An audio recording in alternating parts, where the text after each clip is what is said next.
If you're trans, if you're adult, go ahead and stop scrolling for just 1 minute. The gays and the queers too. Let's be real, it has been hard these past 2 weeks. It's felt like the entire world is starting non-existent beef with us.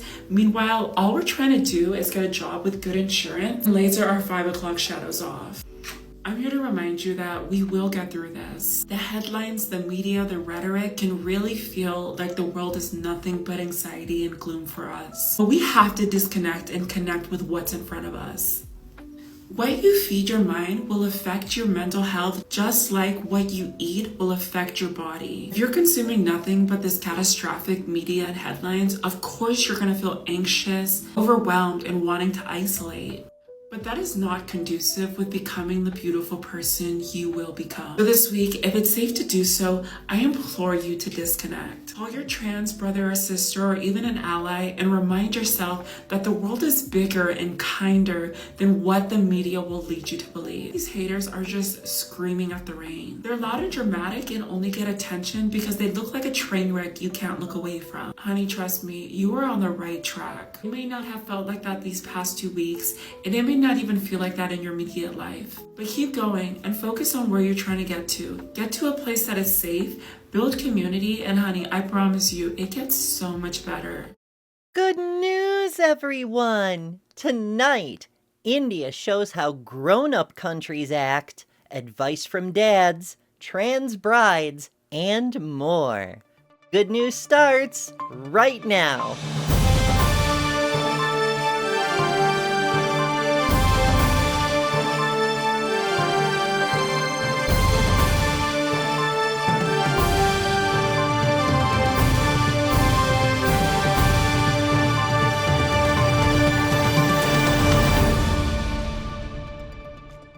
Americans overwhelmingly oppose bans on gender care, especially for trans youth. From Aaron in the Morning. In Trump's second term, transgender people have faced one of the most relentless assaults in modern history. Passports have been restricted and delayed, hospitals threatened by the government, and programs shuttered for providing care. And even the word transgender has been scrubbed from the Stonewall National Monument, an erasure of the very history we helped shape. Against that backdrop, a new survey from the 19th and SurveyMonkey offers the first major read on public sentiment around trans healthcare in recent months. And it shows Americans opposing bans on gender-affirming care. When asked whether lawmakers should ban or restrict gender-affirming care for transgender minors, 52% of Americans said they oppose such laws, while 48% said they favor them. The largest share, 34%, strongly oppose.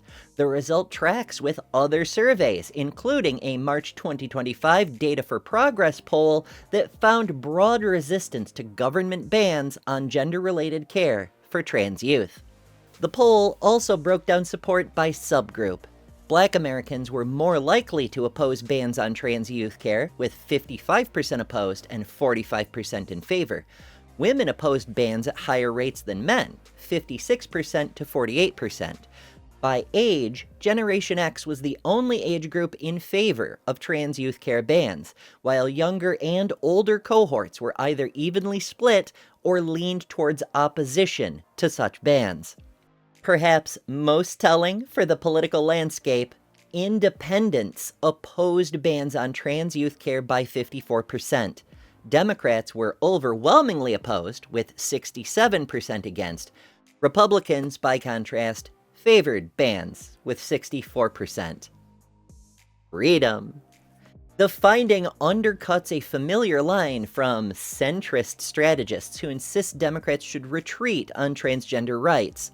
On healthcare, at least, the stronger play with independents appears to be standing against bans. One subgroup stood out for its overwhelming consistency: LGBTQ+ people. 72% supported establishing a right to gender-affirming care for trans youth, while also opposing bans. The finding directly contradicts claims that the LGBTQ+ community is retreating from support for transgender rights. Some caution is warranted in reading the numbers.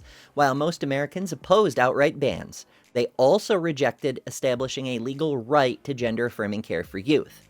That doesn't mean they favor restrictions. Rather, they see the decision as one for parents, families, doctors, and the young people themselves, a pattern confirmed in other surveys. Across partisan lines, voters share deep skepticism about lawmakers' roles. 64%, including a majority of Republicans, said politicians don't know enough about transgender care to be writing laws about it. In recent months, the Trump administration has dramatically escalated its crackdown on transgender health care. Roughly half of hospitals across the country, including many in blue states, have stopped offering gender-affirming care under the weight of funding threats and investigatory demands from Washington. Some institutions have pushed back and won. Boston Children's Hospital, for example, successfully fought off the administration in court when it tried to strong-arm the hospital into handing over patient records related to trans youth care. Gender-affirming care does save lives. A Cornell review of more than 51 studies found that such care significantly improves the mental health of transgender people. One major study reported a 73% drop in SI among trans youth who began treatment. Another found a 40% reduction in actual attempts in the previous year. Research published in the Journal of Adolescent Health in April 2024 showed puberty blockers sharply reduced depression and anxiety. Abroad, a German review backed by 27 medical organizations endorsed gender-affirming care for youth, and a recent French medical consensus did the same. The evidence has driven a historic resolution from the American Psychological Association formally condemning bans on trans care. No federal law currently bans gender-affirming care for trans youth, but Republicans, led by Trump, have made dismantling it a central policy goal. In the latest shutdown fight, the administration walked away from negotiations after claiming Democrats demanded anti-trans riders be stripped from the budget. Those provisions would devastate care nationwide, imposing a federal funding ban that would wipe out Medicaid, Medicare, and TRICARE coverage, and threaten hospitals that provide treatment. Americans may oppose such bans and doubt that politicians are equipped to write healthcare policy. But Trump's administration is pressing hard anyway, dictating care bans backed not by science, but by ideology. But the good news is, the people stand united in favor of healthcare for everyone, including youth, and they can't hide that truth. While the US is trying to deny reality by erasing trans people from educational materials as quickly as possible, India is taking more steps to ensure school kids are learning about the actual world we live in.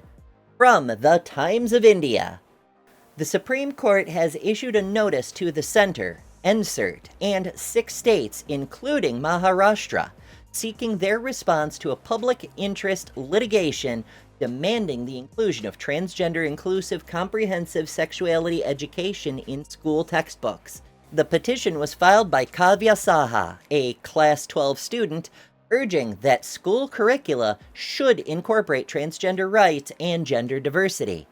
The bench, comprising Chief Justice B.R. Gavai and Justice K. Vinod Chandran, directed that the center and the states of Maharashtra, Andhra Pradesh, Telangana, Punjab, Tamil Nadu, and Karnataka to file their replies within 8 weeks. The public interest lawsuit highlights the failure of NSERT and the States Council of Educational Research and Training, SCERT, to include structured, examinable contents on gender identity and diversity in line with the Supreme Court's earlier directives. The petition emphasizes that despite the Supreme Court's binding directions in the landmark Nalla v. Union of India case and statutory mandates under Sections 2D and 13 of the Transgender Persons Protection of Rights Act of 2019, Most educational boards have neglected to integrate accurate and age-appropriate transgender inclusive content in their syllabi. According to the public interest lawsuit, textbook reviews conducted across the states revealed systematic omission of gender diversity topics. Kerala was noted as a partial exemption. The petitioner pointed out that such exclusion violates fundamental rights, including the right to equality, and undermines directive principles of state policy. A senior advocate argued before the court that the absence of transgender inclusive education in textbooks fails to comply with international standards as outlined in the International Technical Guidance on Sexuality Education published by UNESCO and the World Health Organization.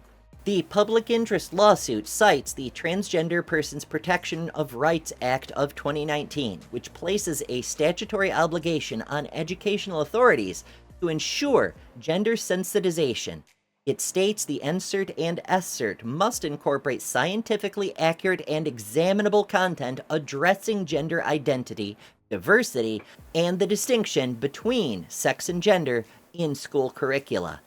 The petition seeks a court directive mandating the formulation of binding guidelines to ensure the effective implementation of transgender inclusive sexuality education across all public and private educational institutions in India. The aim is to create a consistent and comprehensive framework that addresses gender sensitivity from an early age. The plea underscores that including transgender inclusive content in school textbooks is not only an educational necessity, but also a legal requirement. It stresses that such content should be examinable, ensuring students engage seriously with the issues of gender diversity and equality. The Supreme Court's notice to the center and the various state governments signifies the judiciary's commitment to enforcing educational reforms that recognize the rights of transgender individuals. The court's intervention follows growing concerns that the lack of inclusion in educational material perpetuates stigma and discrimination against transgender persons. The respondents have been asked to respond within 8 weeks, signaling the urgency of addressing this issue. The outcome could lead to substantial changes in how gender and sexuality education is structured in India's school systems, potentially impacting millions of students. As reported by the PTI, the court's notice highlights the importance of implementing inclusive education policies in compliance with national laws and international guidelines aiming to uphold the fundamental rights of all students, regardless of gender identity. Now for some dad tips on how to handle your kiddo coming out. From the Huffington Post. Earlier this summer, Robert De Niro made headlines for the positive way he responded to his daughter Erin coming out as transgender. Quote, "I loved and supported Aaron as my son, and now I love and support Erin as my daughter," the 82-year-old actor told Variety after Erin revealed her gender identity in an interview with the LGBTQ+ publication, Them. Quote, "I don't know what the big deal is," De Niro added. "I love all my children." De Niro's nonchalant, validating response highlights how important it is for dads to validate their kids' decisions, said therapist Alexis Bleck. Granted, his statement wasn't without faults. Few parents get it completely right when their kids tell them, though. Quote, "It would have been ideal if he hadn't dead-named his child, but we don't need perfection here. We just need progress," said Bleck, who works in New York City with kids, teens, and adults. That progress is especially notable given De Niro's age. Quote, "I love that he was able to represent older dads and older family members who can often be dismissed and not expected to be able to understand or love their trans kids or grandkids," she said. "This is a big fear that I come across in my practice, that grandparents and older relatives won't be able to understand and so can't be told." Other celebrity dads have recently highlighted the profound impact of supportive fathers too. In June, actor Liev Schreiber described his daughter's transition as feeling natural, emphasizing that she had always expressed femininity and praised her resilience.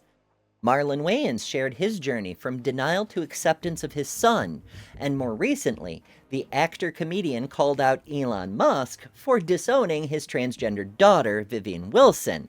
Quote, "You don't disown your baby. Love your child," Wayans said on a podcast. Quote, "Wayne's experiences especially shows that it's okay for parents to need time to process, but it's crucial to stay thoughtful about what gets expressed," said Jessie Kahn, a therapist and director of the CST Gender and Sexuality Therapy Center in New York City. Quote, "What kids need most in those moments is to feel accepted, understood, and emotionally safe." A 2023 German study found that young adults were more likely to come out as trans to their mothers, though, interestingly, moms weren't necessarily more inclined to respond with more acceptance. A positive coming out experience with parents in general had a positive effect on the participants' mental health, the study found. Parental acceptance is now more important than ever. Since taking back the White House, the Trump administration has followed through on plans to roll back protections of trans and non-binary people with harmful policies and bans denying both their personhood and identity. The targeting is happening on a state level too. As of July 2025, about 40%, or 120,400 trans youth aged 13 to 17 are living in the 27 states that have passed bans on gender-affirming care, according to the Human Rights Coalition. Quote, "As we've seen the cultural conversation around trans kids become so aggressively hostile, kids are very aware that this is an identity that is risky," Fleck said. "Sensitively handled conversations with their parents can make a huge positive difference," she went on. Jesse Thorne, a podcaster in Los Angeles, has 3 children who are gender nonconforming. When his oldest daughter came out, he admits adjusting wasn't easy. It came in 3 parts. Quote, "The first part was a mourning for this idea I had of who my kid was," he told HuffPost. "This child I thought was a boy felt gone. A huge part of the sadness, as I now consider it, was just about how wrong I was about her. Your kids need so much from you, it's hard to remember they are their own person, not an extension of you." The second adjustment was realizing that his daughter was still the same kid she'd always been, and that actually very little had changed. Quote, "That was a tough process. I don't think it's easy for even the most open-minded and accepting parent to realize they were so wrong," he said, "but I'm grateful I made it through." Then he had to come to terms with the harshness he knew his child was going to face from the world outside of their home. Quote, "My wife and I talked to every teacher and bus driver and neighbor and babysitter and aunt and uncle and coach," he said. "And all this was before federal policy was threatening to supersede the relatively supportive laws in our home state." In his neighborhood, it wasn't culture war stuff at that time. Quote, "It was more encountering ignorance than hostility," he said. "Now, because of the political climate, there are so many people out there who've been primed to hate our family, even though they don't know us or anyone in our situation.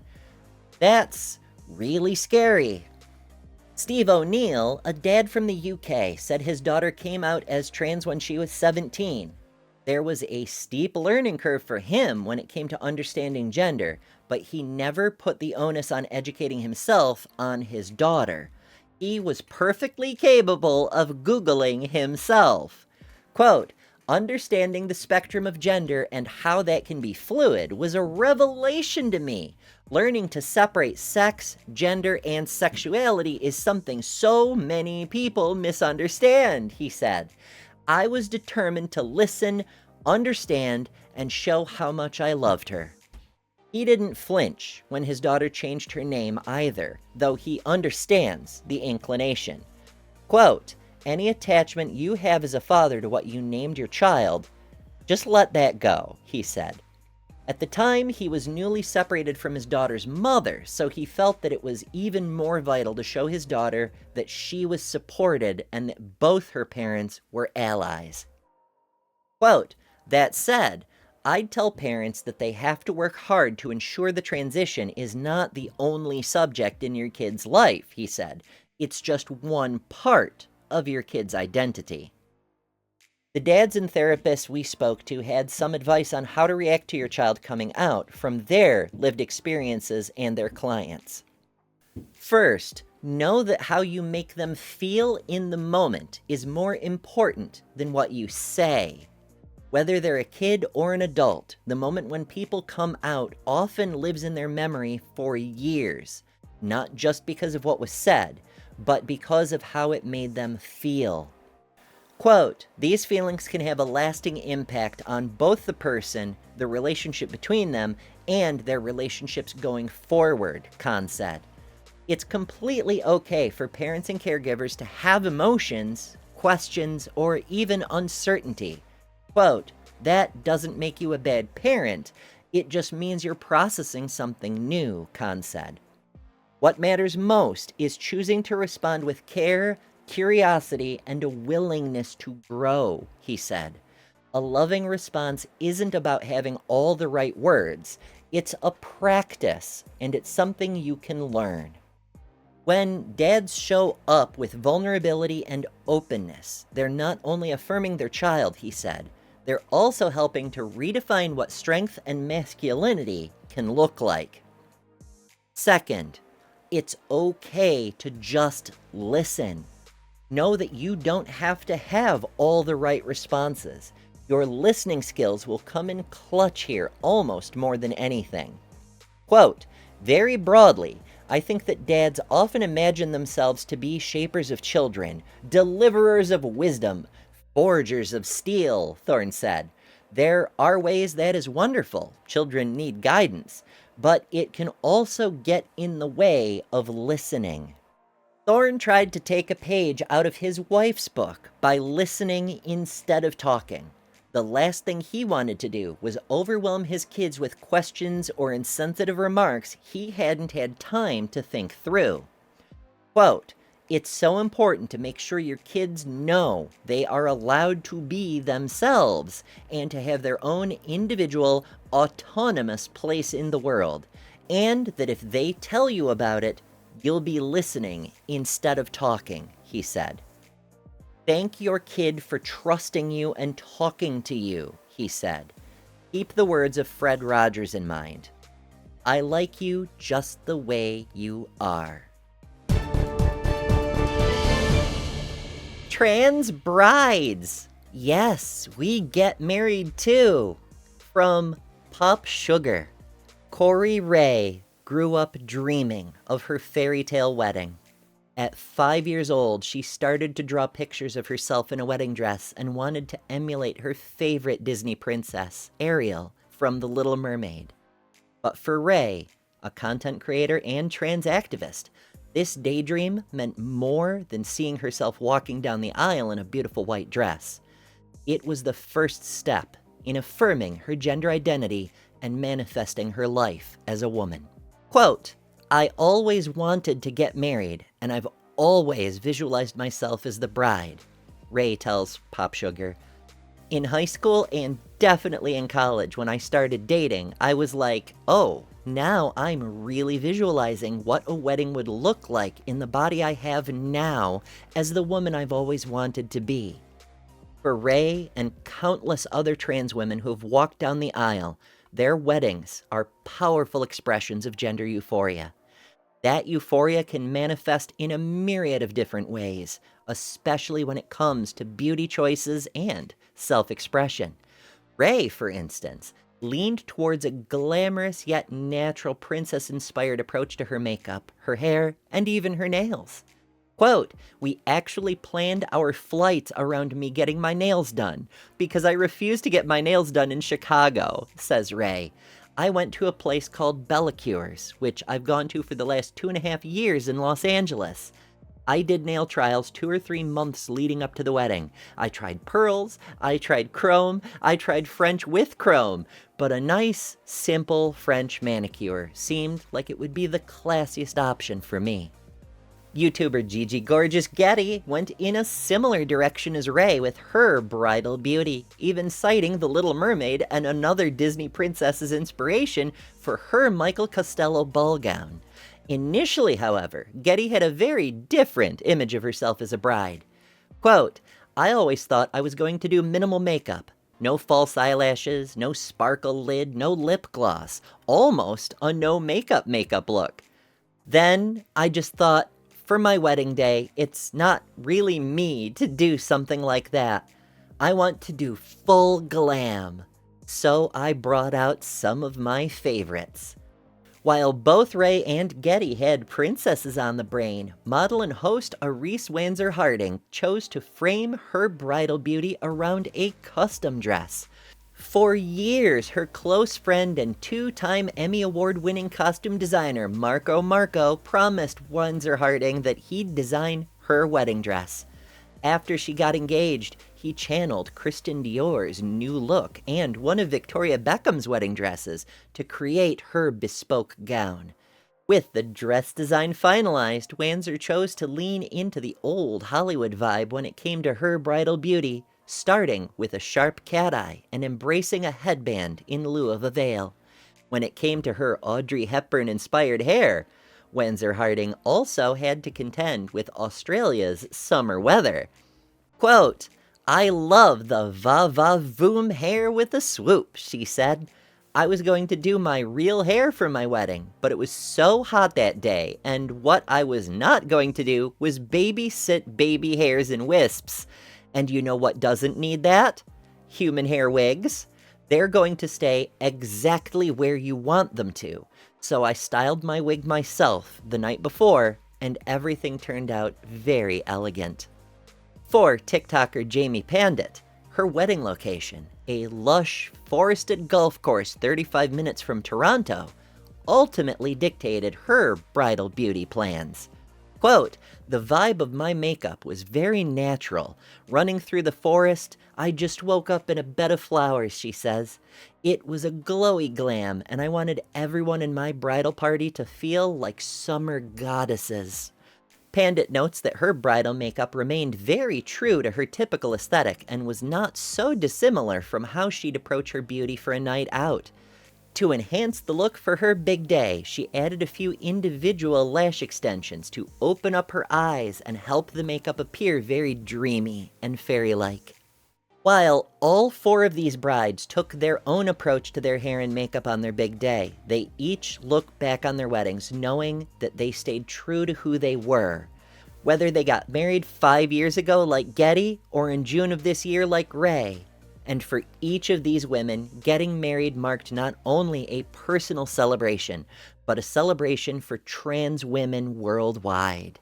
Many trans women may dream of marriage, yet navigating dating, relationships, and everyday life while transgender also presents unique challenges.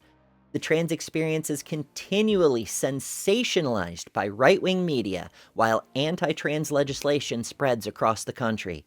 Trans people, especially trans women of color, also face significantly higher rates of violence. Unfortunately, happy relationships and marriages among trans women are still underrepresented online and in the media. That's why these stories are particularly significant. Quote, "To be honest, I never thought it would be a reality for me," said Pandit. "I think not only finding love, but also getting married and having someone publicly show their love for me, regardless of what people will think, it's something I still think about and means so much to me." Growing up, I knew that I was going to have a different life than other people. I thought that I was going to be the rich auntie that didn't have children but was fun to visit, said Wanzer-Harding. I just didn't see marriage for myself, and I didn't allow myself to think of it because I'd never seen that happen for a trans woman. While sharing their wedding journeys online was a mostly positive experience for these brides, with an overwhelming amount of support from allies and the GSM community, there were also plenty of people who responded negatively. Ray said, quote, "I have a video from my wedding day that's at almost 1 million views. It's gotten a lot of hate. Almost all of the comments are, 'That's a man in a dress. This is a gay wedding.' A lot of people don't even understand the idea of a trans bride and misconstrue my wedding as a queer wedding, despite my husband being a straight cis het man and me being a trans woman." Sadly, ignorant and hateful comments aren't unusual for trans content creators. Oh boy, we know all about that.